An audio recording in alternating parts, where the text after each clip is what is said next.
En invitant la presse locale à suivre pas à pas les avancées de la phase 2 de ces activités, l'équipe de coordination du projet e-Gabon SCIS entendait surtout donner les clés de compréhension des chantiers de formation et de télémédecine, arrivé dans la phase 2 de son déploiement.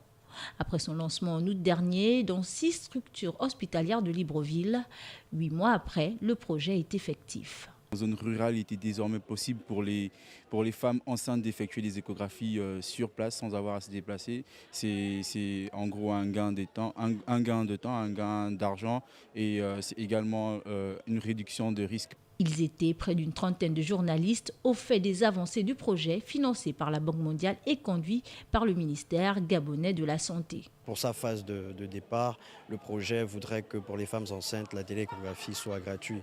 Alors maintenant, le gros travail pour nous, hommes de médias, c'est justement de restituer la bonne information au public, savoir ce qu'il doit savoir ce que ces populations doivent pouvoir faire pour bénéficier de ces soins de santé, pour avoir accès à cette prise en charge et effectuer justement la télééchographie depuis leur localité respective. Grâce à ce projet e-Gabon, porté par la Banque mondiale, le gouvernement via le ministère de la Santé s'est réalisé aujourd'hui ce rêve de s'arrimer à l'ère du numérique. Les patients, les femmes enceintes peuvent désormais, grâce à cette plateforme, consulter un gynécologue qui se trouve à Libreville via cette plateforme, justement en passant par la sage-femme. Le projet e-Gabon SIS, projet de transformation numérique du système de santé gabonais, entend mobiliser d'ici à 2022 l'ensemble des acteurs locaux pour sa réussite effective.